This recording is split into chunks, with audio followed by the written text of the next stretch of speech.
Selamat pagi Pak dan teman-teman. Di sini kami dari kelompok 8 ingin presentasikan hasil kerja kelompok kami. Sebelum kami presentasikan hasil kerja sama kami, terlebih dahulu kami perkenalkan diri. Yang pertama Andoni, yang kedua Pani Junprianto, saya sendiri, yang ketiga Uri Leonardo. Next. Di sini ada Framework TOGAP. Framework TOGAP diluncurkan pada tahun 2009. The Open Group Architecture Framework atau TOGAP adalah suatu kerangka kerja pengembangan metode untuk enterprise arsitektur. Yang kedua, elemen kunci dari TOGAP adalah Architecture Development Method atau ADM yang memberikan gambaran spesifik untuk proses pengembangan arsitektur enterprise. List 2006. ADM adalah fitur penting mengenai perusahaan definisi kebutuhan bisnis dan membangun arsitektur spesifik untuk memenuhi kebutuhan itu. Ada yang terdiri dari tahapan-tahapan yang dibutuhkan dalam membangun arsitektur enterprise. Tahapan-tahapan ADM diperlihatkan gambar di bawah ini, yang terdiri dari 3 tahapan, 8 step, sehingga terdiri dari A sampai H. Sebagai komponen ini, TOGAP ADM menyediakan serangkaian proses alternatif mulai dari penyusun arsitektur. Next.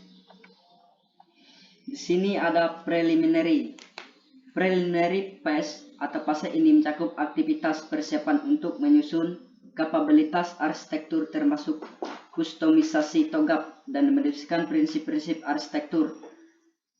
Proses pada fase ini harus mendefinisikan who, what, we, when, dan where dari arsitektur itu sendiri. What adalah ruang lingkup dari usaha. Who adalah siapa yang akan memodelkan, siapa yang akan bertanggung jawab. Yang ketiga, how adalah bagaimana mengembangkan arsitektur enterprise. Yang keempat, when adalah kapan tanggal penyelesaian arsitektur. Yang kelima, why adalah mengapa arsitektur ini dibangun.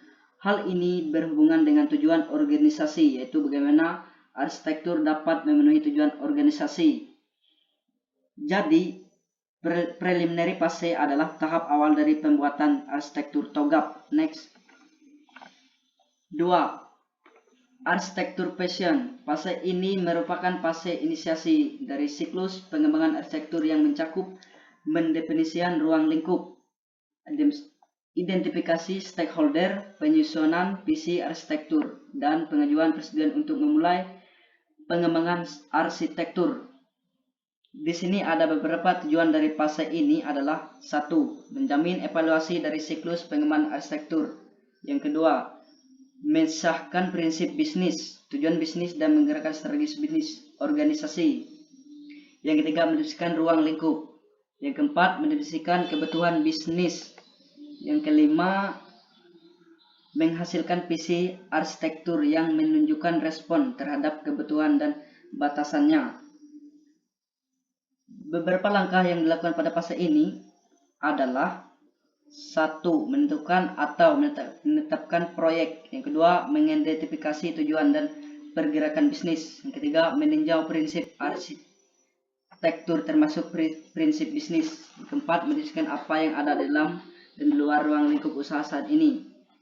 Yang kelima, mendefinisikan batasan-batasan seperti waktu. Yang keenam, mengidentifikasi stakeholder. Yang ketujuh, mengembangkan statement of architecture work, yang dilanjutkan oleh teman saya Uri Leonardo. Baik, saya akan melanjutkan di fase B, bisnis arsitektur.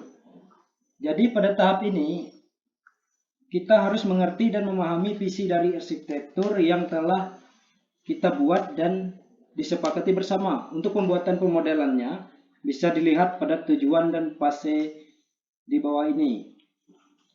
Di sini saya mengambil satu contoh. Seandainya di sini saya mengambil deskripsi arsitektur bisnis dasar. Untuk kesuksesan sebuah bisnis, yang harus selalu kita mulai adalah perencanaan. Perencanaan yang matang, karena perencanaan atau modeling adalah tahap dasarnya untuk melakukan bisnis agar bisnis berhasil dan diterima oleh konsumen atau customer. Next. Fase C, informasi sistem arsitektur. Nah, pada tahap ini kita lebih ditekan pada aktivitas. Maksudnya bagaimana cara kita membuat arsitektur sistem informasi agar bisa dikembangkan. Dengan tujuan dari fase ini, kita dituntut untuk membuat data pada aplikasi dengan beberapa langkah. Langkah yang kita perlu buatkan adalah mengembang deskripsi arsitektur data dasar. Contohnya, seandainya saya mengambil sebuah model arsitektur, kita merancang dan membuat model arsitektur dengan baik agar bisa diterima oleh konsumen atau customer, pihak perusahaan. Selanjutnya, beberapa langkah yang perlu untuk membuat arsitektur aplikasi adalah bahan-bahan mentah, atau setiap langkah yang harus kita lengkapi adalah sebuah sistem frameworknya. Selanjutnya, fase D, teknologi arsitektur. Di sini kita membangun arsitektur teknologi yang diinginkan. Bagaimana cara kita menentukan jenis kandidatnya?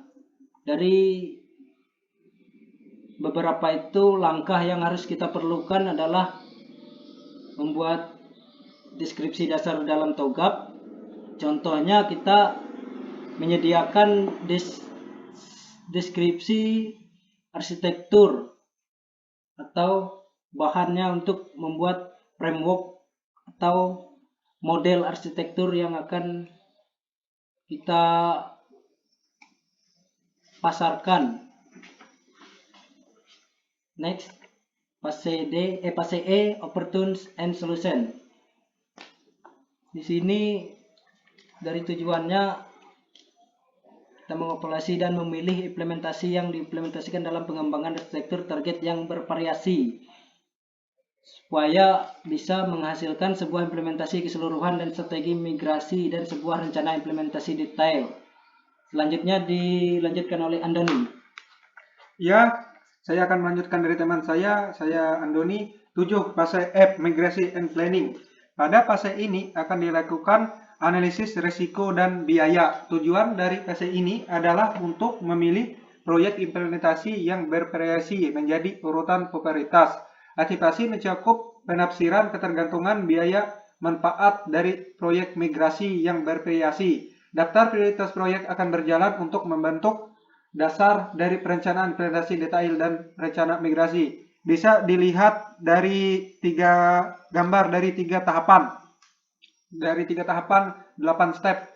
Yang ini termasuk F. Fase 8, fase G, implementation government. Fase ini mencakup pengawasan terhadap implementasi arsitektur. Tujuan dari fase ini adalah untuk merumuskan rekomendasi dari tiap-tiap proyek yang ingin kita implementasikan. 2. Membangun kontrak arsitektur untuk memerintah proses deployment dan implementasi secara keseluruhan. 3. Melaksanakan fungsi pengawasan secara tepat selagi sistem sedang diimplementasikan dan dideploy. 4. Menjamin kecocokan dan arsitektur yang didefinisikan oleh proyek implementasi proses lainnya. 9. Fase H, arsitektur change management. Fase ini mencakup penyusunan prosedur-prosedur untuk mengelola perubahan ke arsitektur yang baru. Pada fase ini akan diuraikan penggerakan perubahan dan bagaimana manajemen perubahan tersebut, dari pemeliharaan sederhana sampai perencanaan kembali arsitektur. ADM menguraikan strategi administrasi pada tahap ini. Tujuan dari fase ini adalah untuk menentukan atau menetapkan proses manajemen perubahan arsitektur untuk arsitektur interface yang baru dicapai dan kelepakan dari fase G. 10. Requirement management. Requirement management adalah menguji proses pengolahan arsitektur requirement sepanjang siklus ADM berlangsung, yang terdapat di 3 tahapan. Jadi artefak-artefak yang dihasilkan dari masing-masing fase di atas ditunjukkan pada tabel di bawah ini. Dari 11 fase terdapat menghasilkan 37 artefak, yaitu fase ADM fase menghasilkan artefak sampai fase requirement management menghasilkan requirement katalog artefak. Sekian dan terima kasih.